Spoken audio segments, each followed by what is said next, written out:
So the title of today's class, which is based on Bhagavad Gita, is called, or is, the consciousness origins from the soul, or the soul is origin of the consciousness. In my class I will answer also many questions. Can I make it a bit? Yes. I will put like this. So during the class I will answer on different questions connected with this topic. Like question, what is consciousness? What is the origin of it? According to the science, according to the ancient scriptures, the sacred scriptures. Then I will also answer what is the difference between consciousness of liberated soul and conditioned soul, and what is the difference between individual consciousness and supreme consciousness. And also I will answer the question how one can connect oneself or individual consciousness with the supreme consciousness. With what method or techniques. So first we will read one verse from Bhagavad Gita and the purport.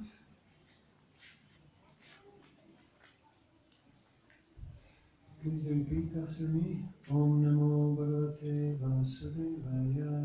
Om Namo Bhagavate Vasudevaya. Om Namo Bhagavate Vasudevaya. Om Namo Bhagavate Vasudevaya. Om Namo Bhagavate Vasudevaya. Om Namo Bhagavate Vasudevaya. So we are reading text 34, chapter 13 from Bhagavad Gita as it is. Yata prakshatyate kaha kritsnam lokam imam ravi kshetram kshetri kata krishnam prakshayati bharata. O son of Bharata, as the sun alone illuminates all this universe, so does the living entity, one within the body, illuminate the entire body by consciousness. Purport. There are various theories regarding consciousness. Here in Bhagavad Gita, the example of the sun and the sunshine is given. As the sun is situated in one place, but is illuminating the whole universe, so a small particle of spirit soul, although situated in the heart of this body, is illuminating the whole body by consciousness. Thus, consciousness is the proof of the presence of the soul, as sunshine or light is the proof of the presence of the sun. When the soul is present in the body, there is consciousness all over the body. And as soon as the soul has passed from the body, there is no more consciousness. This can be easily understood by any intelligent man.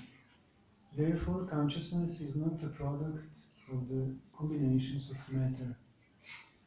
It is a symptom of the living entity. The consciousness of the living entity, although qualitatively one with the supreme consciousness, is not supreme because the consciousness of one particular body does not share that of another body. But the super soul, which is situated in all bodies, as the friend of the individual soul, is conscious of all bodies. That is the difference between supreme consciousness and individual consciousness. So verse once again. O son of Bharata, as the sun alone illuminates all this universe, so does the living entity, one within the body, illuminate the entire body by consciousness. So in this verse, Lord Krishna explains to Arjuna, through one analogy, the nature of consciousness. And he is comparing sun and sunlight with the soul and consciousness. And he's describing as the sun is situated in one place in the universe, but pervades the whole universe with the light, with its rays. Similarly, the living entity or the soul, which is present in the heart, pervades the whole body with the consciousness. And by different processes of self-realization or spiritual processes, one can realize this. One can realize himself as a soul, and the consciousness is actually originating from the soul. And this truth is not only mentioned in the ancient Vedic scriptures, which are written 5,000 years ago, like Bhagavad Gita, in Sanskrit language, but also many other ancient cultures, like Chinese culture, ancient Greek culture, were also emphasizing self-realization and understanding of the soul. For example, one ancient philosopher from China, from 6th century before Christ, Lao Tse, I guess you've heard about him, he said, to know other people is wisdom, but to know oneself is even greater wisdom. Also, in ancient Greece, there was one philosopher or sage, Hilon from Lacedaemon, and also a few centuries before Christ, he wrote one very famous sentence, which goes, try to realize yourself. And this sentence is written on one gate, inclined gate, in one ancient town, Delphi in Greece. And of course, you also know from philosophy, many Greek philosophers like Socrates, Plato, they were also saying that actually the true self is actually the soul, not the body.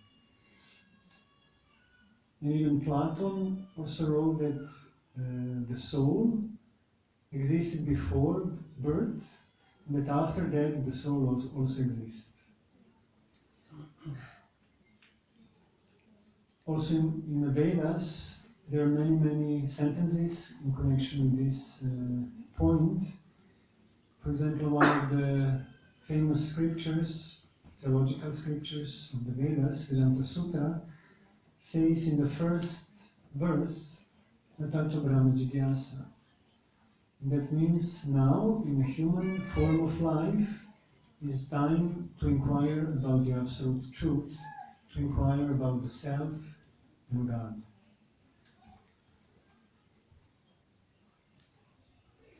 And in the Vedas, in many places, can we have peace? In the Vedas, it is also said, in many places, what are the characteristics or qualities of the soul. For example, it is said that the soul is spiritual atom. And we learned, most probably in the school, about material atom, how small the atom is, and we cannot see it with the naked eye. It's also hard to see it with the microscope. We need electronic microscope to see molecules and atoms. And it is said that actually the soul, which is spiritual atom, is even smaller than material atom. And even in the 60s, some scientists got a Nobel Prize for proving this. That there is also a spiritual or antimaterial world made of antimaterial atoms. So in ancient Vedas, this is written 5,000 years ago, and it is said that actually every living being is a soul, and that the symptom of the soul is consciousness, and that the soul is situated in the heart area and pervades the subtle body and also the physical body, and gives life to the subtle body and also to the physical body. And in modern terms, we can give one analogy of these three bodies: soul, subtle body, and physical body. Physical body can be compared with the hardware of the computer. Subtle body can be compared with the software of the computer, which consists of many programs and apps or applications, and by which the subtle body, or actually by which the software works and manifests through the hardware. This is like a subtle body, and the soul is compared with the electricity or electric energy, which actually governs the software and hardware.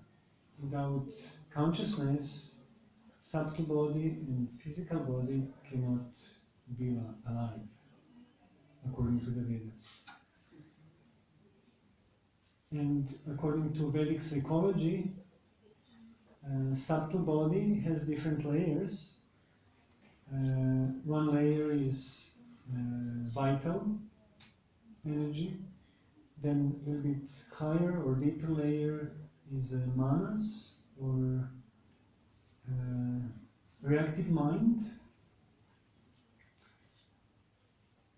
which is connected with the basic needs of the human being or any other being, like eating, sleeping, defending, and so on. Then above this, or deeper than manas, is buddhi. Buddhi is actually intelligence or reason, which human being can develop by education. And even higher than this, or deeper than intelligence or reason, is a layer which is called chitta. And this chitta is the deepest part of subtle body, and is actually subconscious mind. And according to Vedic psychology, it is said that in the subconscious mind, or in chitta, we have impressions from this life and many impressions from past lives. And consciously we don't have access to this subconscious mind, or to chitta. This is why, according to Vedic psychology, we cannot remember of past lives. Or even sometimes we cannot remember what we have eaten yesterday. But through some techniques or methods, and for expert psychologists, one can remember also early childhood. And there are also many books written on the topic of remembering past lives, where people remember it in a deep state of consciousness or hypnosis. They remembered very clearly what they have been in the past life, what they have done, and so on. And it is also said that the impressions which we have in the subconscious mind influence what we think in a conscious mind. For example, during the day, our conscious mind is working, but from the depth of consciousness or subconscious mind, and impressions which are there, something which is called in Sanskrit vasana, this comes from the deepest of consciousness to the conscious mind. And then we think on a certain way, and we desire certain things, or we feel different things. So according to the Vedas, if we want to change our life, we should also change our subconscious mind. And for this, Vedas propose meditation and spiritual techniques and prayers and chanting. Because when we chant or do spiritual activities with a calm mind, then new spiritual impressions pass conscious mind in different layers of the subtle body and enter into the subconscious mind, and then they transform it. So if you have many fears in subconscious mind, if you practice spiritual activities, even if you don't remember these fears consciously, they will be cleansed after some time, or you will start process of cleaning. And then these, for example, negative impressions from subconscious mind will slowly start to transform. Some neutral and then positive impressions, and at the end also will transform all subconscious impressions, which are material, to the spiritual impressions.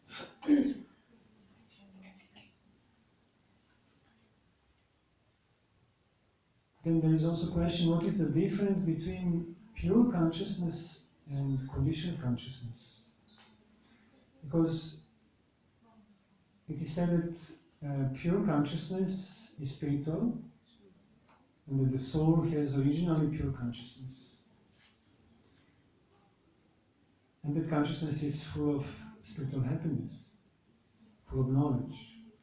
But Vedas explain that we don't perceive this now because this original consciousness is covered or it's not pure anymore. And the Vedas explain actually that when consciousness of the soul comes in contact with the material energy, the three gunas of material nature, then this original consciousness becomes covered. And for example, Srila Prabhupada gives example of the water. He says that pure, clean water is like original consciousness of the soul. But when we put some color in the water, or dust, or earth, then this pure water loses its pure qualities. And then water gets certain color or becomes muddy, and then it's not clean anymore.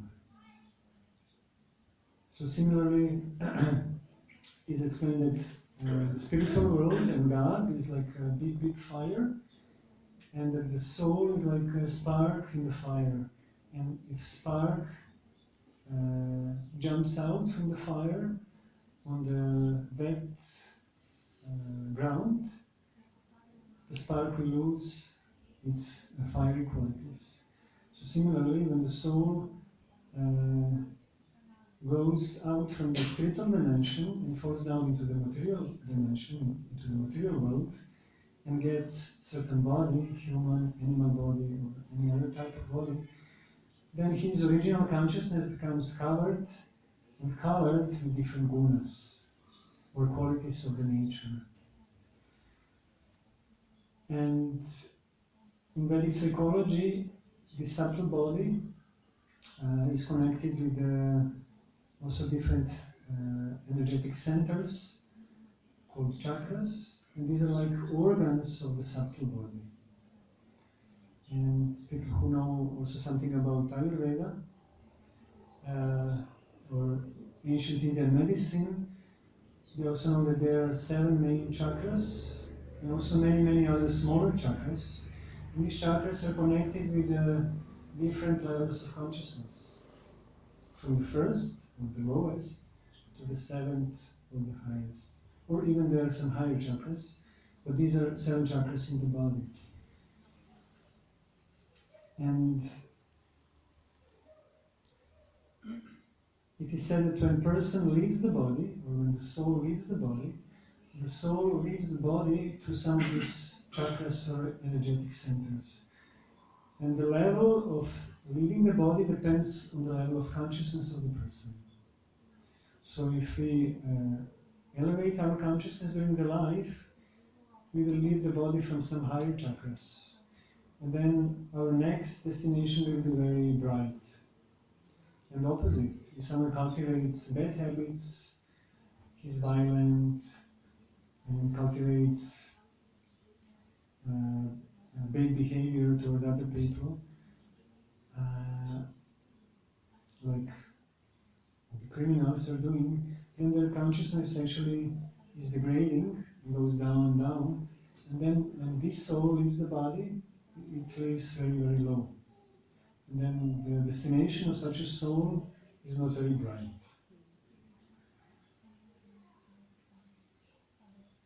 And I would like to share one experience with all of you regarding consciousness and color of the consciousness, which I had 20 years ago. my hometown, I met through my university friend one seer, this person who has abilities to see aura and to perceive subtle energies. And I spoke with him like 10 hours. He was free the whole night. We were associating. And I spoke with him. And then, even after first contact with him, I noticed that he has very special consciousness. That he perceives what I think. His eyes were so bright, like stars. And I noticed that he's a very subtle person, very spiritual person. And then afterwards, I found that he is actually connected with the Christian religion, that he goes to the monasteries very often, like 7 days fasting, just praying, meditating. But he was also a scientist, like a spiritual scientist. And he also had many patents which he invented. And then, after maybe 1 hour of speaking with him, I asked him, "How do you see me?" And then he didn't look to my eyes, but somewhere around my head.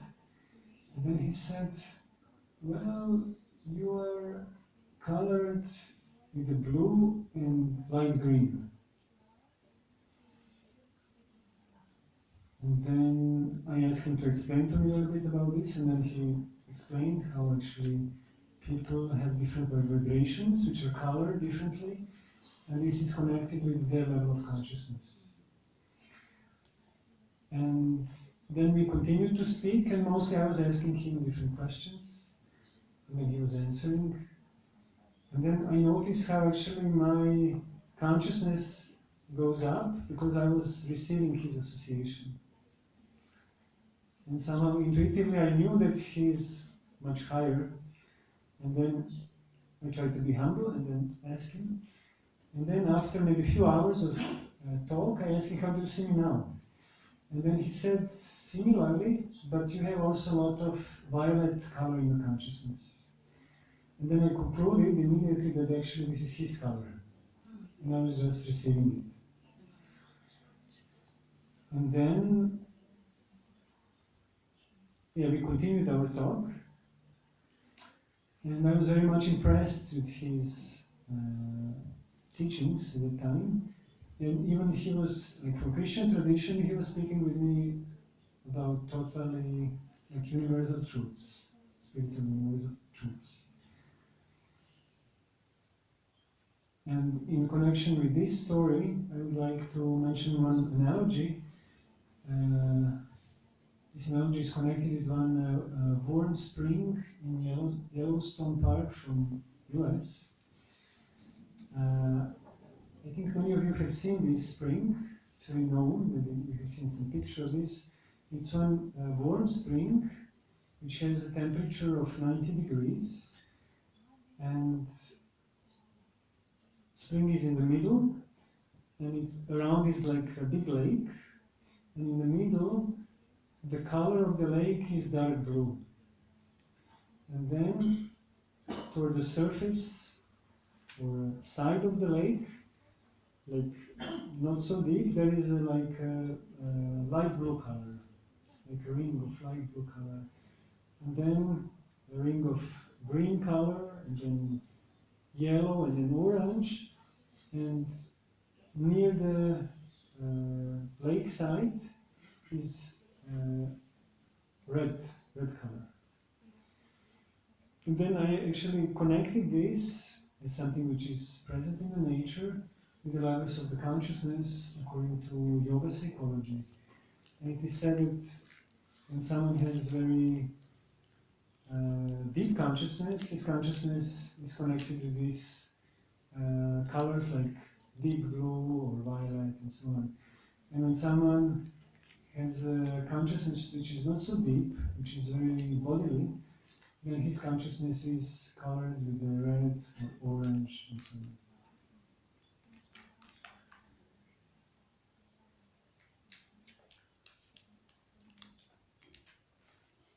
There is also a question regarding this topic.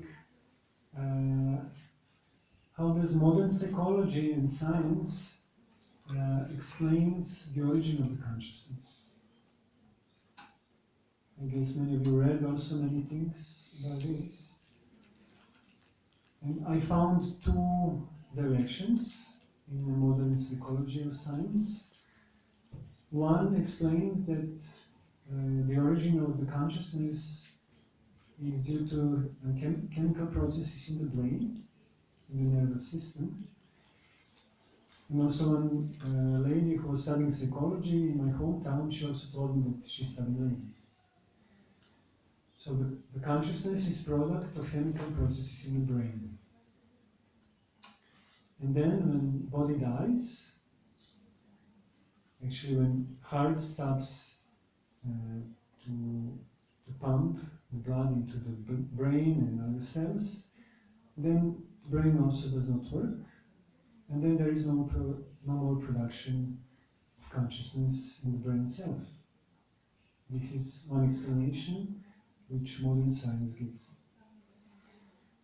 Another one, more alternative, about which I heard some 15 years ago, is that actually consciousness is not connected to the brain. And this is done by a team of 20 scientists from UK and US, led by Dr. Sempernia and Dr. Peter Fenwick from University Hospital in Southampton, in England. And they investigated about 1,000 cases of people who had near-death experience. And they actually had a clinical death. So their heart didn't work for 30 seconds or 1 minute or 2 minutes. Their brain didn't work. But they speak afterwards that during this time they were perceiving doctors from somewhere above their body and above their heads. And even maybe on the screen, the line was like this, totally flat, about their heart rate and brain waves. They were perceiving consciously actually what was happening in the hospital room. How doctors were trying to revive the body of the patient. So then, on the conference afterwards, after the first year of investigation, this Dr. Sempernia said, our conclusion is that the consciousness is something like a wave, like a TV or radio wave, and can exist also without TV or radio. Only through radio or TV we see manifestation of these waves. Like the brain is actually something through which consciousness can manifest. But it can also exist independently. So this was also scientific conclusion.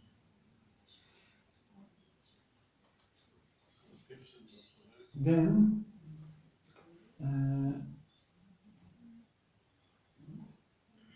in Bhagavad Gita, for example, and different Upanishads and Puranas, it is described how the soul or consciousness is situated within the body. And it is given example of a chariot, and it is said that physical body is like a chariot. Then the soul is like a person who is in the chariot, like traveling in the chariot. Then the charioteer, who is like riding the chariot, this is the intelligence or reason. Then the horses, 5 horses are like 5 senses. And the rope to which the charioteer controls the senses is the mind. And actually, the destination of the chariot depends a lot on the reason or intelligence. Because the soul is in a sleeping state in most of the cases, But intelligence can actually ride the whole chariot of the body and the senses of the horses with the proper knowledge. And this is why Holy Scriptures and also Vedas recommend certain spiritual methods for attaining self-realization and also some rules and regulations. Otherwise, if we allow to our senses to do everything and anything, it's like we have 5 uncontrolled horses. One horse goes right, one horse goes left, one goes straight. And then if you cannot control them, then you have a problem.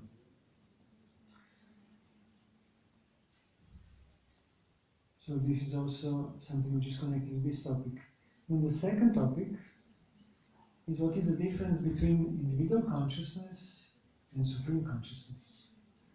So till now I was speaking about individual consciousness, and now we are mentioning also supreme consciousness. So what is the difference? The easiest explanation is to give analogy for very high spiritual topics, and Vedas give different verses to help us to understand this truth. And for example, in Chaitanya Charitamrita, there is the verse Jivera Swarupa Hoy, Krishnera Nityadas, Krishnera Tatasta Shakti Veda Veda Prakash. And in this verse it is said that Jiva, or the soul, the living entity, is eternally part and parcel of God, and that the Jiva, or the soul, is also eternal servant of God, and that by its natural position it is simultaneously the same and different from the God. And then, example which is given is that the God is like a sun, and the soul is like a molecule in the sun ray. And sun ray, or molecule in the sun ray, has the same energy like the sun, because it's the part of the sun. But at the same time, molecule in the sun ray is not the sun. So this is the analogy of our position to the position of the Supreme Consciousness. And because molecule in the sun ray is always in this position and cannot become God, or cannot become sun, we as individual consciousness, we cannot become God. We can just be connected with God through the light or through spiritual energy. And in another verse which is connected with this topic is from Bhagavad Gita, Maimava Jiva Loke Jiva Bhutta Sanatana. Lord Krishna says, all living beings are my eternal parts and parcels, and they remain this eternally, even after liberation. So some people say, when I become totally liberated or fully realized, I will become God. But in Bhagavad Gita and other scriptures it is said no. You just become connected with God, like the molecule of the sun is connected with the sun, but you cannot become God. You can just become godly, or totally spiritual, or liberated from conditioned consciousness. And another example which is given, that God, or Supreme Consciousness, is like an ocean, so big surface of water, and individual consciousness is like a drop of the ocean. So the quality of the drop from the ocean and the ocean is the same, but in quantity there is a difference. Now one story to make this class more interesting, not just philosophical. The story is retold by one disciple of Srila Prabhupada, Radhanath Swami.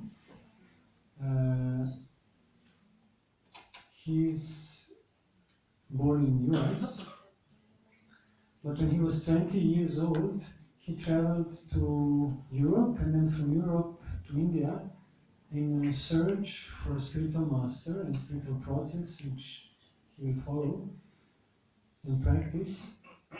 And then when he searched at the feet of Himalaya mountain, he met many yogis or people who were practicing yoga from morning till evening. And then he said that once he met one Indian yogi who was a little bit older, older than him. He was like 40 years of age. He was smaller and a little bit fat physically, with the long curly hair and very bright eyes. And he says that he was always like speaking very fast and always joking. And when he was going from home to home to ask family people for some food, he was always asking for sweets, give him sweets. And then Radhan Swami says this was not common for sadhus or saintly people in India to ask for sweets, because this means like enjoying food. But anyway, he says that when this yogi, whose name was Balashiva Yogi, when he was doing his spiritual practice, when he was doing yoga asanas and meditation, he was deep as the ocean and calm and actually firm as a stone. And then he said this was total difference when he started to practice. And then after a few days of association with him, this Balashiva Yogi said to Radhanath Swami, this evening I will have in this small town one program. I will have a presentation on the stage. Can you please come and be my special guest? And then Radhanath Swami agreed. And that evening he sat in the crowd of 300 people in front of the stage. And then soon this Balashiva Yogi appeared on the stage and he just sat down. And then he closed his eyes and he started to meditate. And he started to pronounce different mantras. And then in one moment, he done like this. And then when he opened his palms, there was a sacred Shiva Linga stone. So he manifested it. And then he has put this Shiva Linga stone on the ground. And then he started like this to chant different mantras. And then Radhanath Swami said, it was something incredible. From the palms of his hands, we have seen sacred dust, vibhuti, started to flow. And then after 1 minute, the Shiva Linga or sacred stone was totally covered with this sacred vibhuti dust. And then, when the crowd, or when people in audience had seen this, they started to praise this yogi. And then even one lady started to glorify him as a god. And then one other man also started to do something like this. And then this Balashiva Yogi stood up, and then he started to speak with a strong voice like a thunder. And he said, don't be people without brain. This, what you have seen, is not spiritual, it's material skill. And everyone who practiced for many years different austerities and exercises, he can learn how to control subtle elements, and then he can learn this siddhi, which is called prapti siddhi, how to manifest different material things from one place to another place. And then he said, but everyone who does this is actually a person who has some material powers. But please know, these are not spiritual powers. And especially one who does this, he's not God, he's just a human being. And then he said, by raising his hands like this and throwing new dust from his palms, he said, I can produce dust, but God can produce and create universes. So real spiritual life means to realize yourself as a soul, not the body, not the mind, and to realize God and your eternal relationship with God.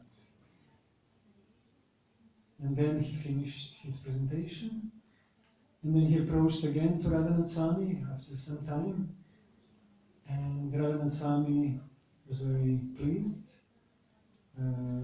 not so much with his mystic powers, but with his conclusion, with his final conclusion and message for the people.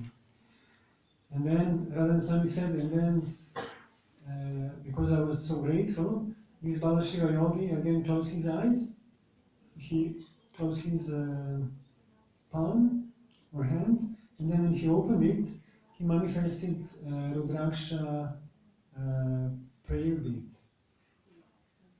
And then he gave him as a present.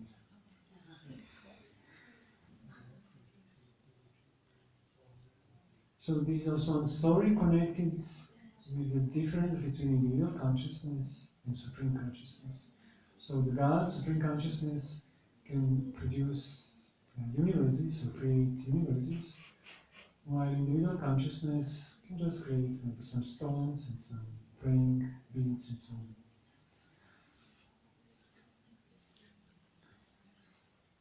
Also, one story connected with the 60s, when Srila Prabhupada came to America, he also helped many people who were hippies to become happies,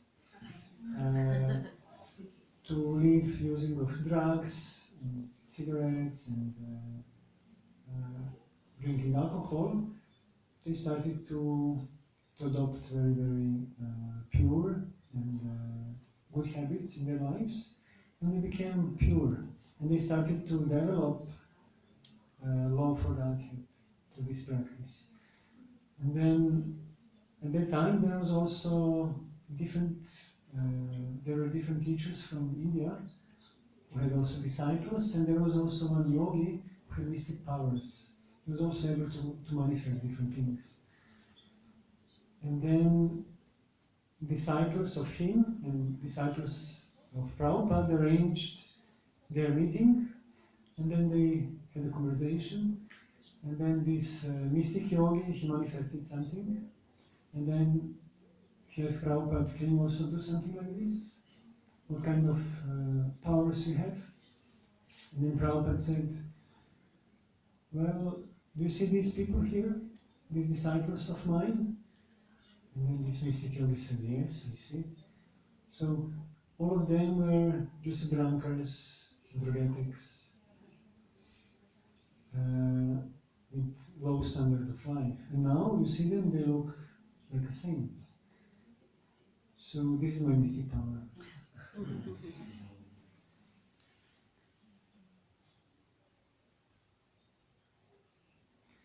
And the third part, how can one who has individual consciousness, or we, the soul, how can we be connected with the supreme consciousness? What is the method? What is the process according to the Vedas? So Vedas recommend process which is called yoga, and the root word of yoga is actually yuj, and yuj means to connect or to reconnect, and actually this means to reconnect or to connect individual consciousness with the supreme consciousness. So in Bhagavad Gita this is also the definition of yoga. Yoga is actually a process of connecting individual consciousness with the supreme consciousness. And of course nowadays yoga is defined in many other ways. Some people also define yoga as a set of exercises, yoga postures or breathing exercises. through which one harmonizes the body and the mind. And this is also kind of yoga, is connecting body and the mind. And this is definitely very good for health, mental and physical.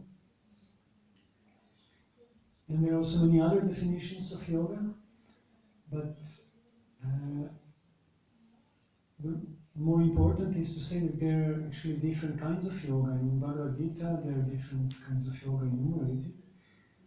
And the most valuable or applicable yoga for this age is Bhakti Yoga. And Bhakti means devotional service or devotion. In yoga, to connect ourselves with the Supreme through devotion. And there are 9 main processes of Bhakti Yoga, which are also mentioned in Bhagavad Gita and different scriptures. And there are also 9 levels of Bhakti Yoga. And if you read Bhagavad Gita, you can also learn about them. And one of the processes which is emphasized the most is actually the process of hearing and chanting holy names of God, especially chanting Maha Mantra or Hare Krishna Maha Mantra. And it is said that actually just by the power of the spiritual sound, one can revive his spiritual consciousness. And for example, Srila Prabhupada said, just by chanting Hare Krishna Maha Mantra, one can understand that he is not this body, that actually he is the soul. And we know that the sound or sound vibration has different powers. For example, a very strong sound can break the glass in the room, or it can break the windows if it is very strong. Also, the sound of alarm clock can wake us up.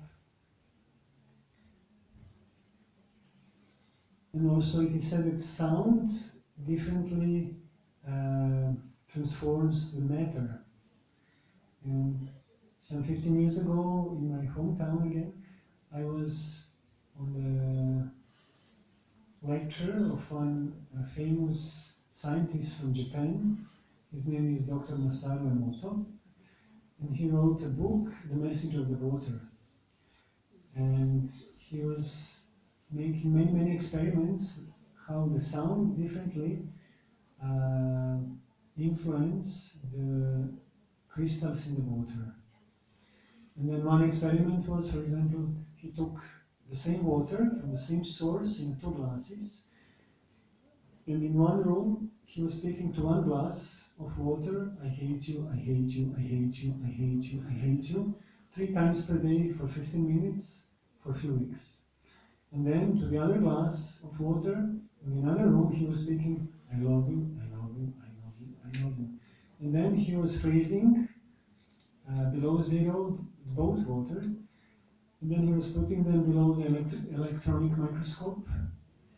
And then the crystals of the first water, to which he was saying, I hate you, had the crystals which were in this formation, so totally in chaotic formation. And then crystals of the water, to which he was saying, I love you, had crystals like snowflakes. How do you say snowflakes in German? Schneeflocke. Yeah. So you have seen sometimes on the window some nice harmonic shapes. And then he was amazed. And then he also experimented with different kinds of music. For example, death metal music was creating chaotic crystals, and mantras and spiritual music and also classic music have created very harmonious crystals. And then he said, because our body is consisting of 60-65% of water, we should also take care what kind of sound vibrations we are listening during the day, and also what we are speaking to other people. And then he said, those of you who are parents or who have partners, if you say I love you, you're good, this also transforms crystals of the water in their body. And if you say, I hate you, or you're ugly, or you criticize the person, to the sound, to the speech, this also influences the crystals, the molecules in the water of the body of the person. And then this Masaru Emoto said, and how we have seen now how actually to these experiments and different pictures and sites which I have shown to you, the sound vibration influences the water or the matter in the same way the sound influences the consciousness, which is actually subtle energy. So by associating with the spiritual sound and mantras, we are actually transforming and purifying our consciousness. And this is actually the most recommended process in this age we are living in, according to the Vedas. And in the end, I would just like to conclude the different topics which I mentioned today. So the first one was, what is the consciousness? What is the origin of consciousness? Then we mentioned that it is actually the soul, according to the Vedas. Then the second thing was, what is the difference between individual consciousness and supreme consciousness? The third thing was, what is the method for connecting individual consciousness with the supreme consciousness? And this is practice of bhakti yoga and chanting of sacred mantras. So I will stop here. Thank you very much for patient listening. Hare Krishna. Do you have maybe some questions? No questions? Okay. Everything is clear. Thank you so much. You have questions. Is the relation between consciousness and super consciousness or godly consciousness, is that the same as between Atma and Paramatma? Or are these like synonyms? Mhm. So is the connection of individual consciousness with the supreme consciousness the same as a connection of Atma with Paramatma? Yes, there are different words for individual consciousness and super consciousness or supreme consciousness. So one synonym for individual consciousness is Jiva or soul or Atma, and for supreme consciousness is Paramatma or God. So it's actually the same.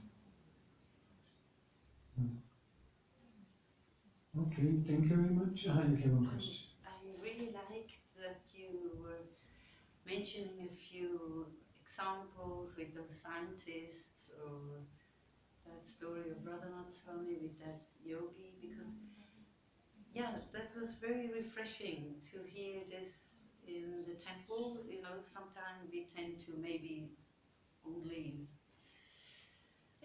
to always think that so many people are just always wrong, but there are a lot of people doing also nice things, and researchers, and especially that research about the last point you made with these crystals. I mean, that's really like a proof that this spiritual sound vibration, what power they have. Right? Mm-hmm. Thank you.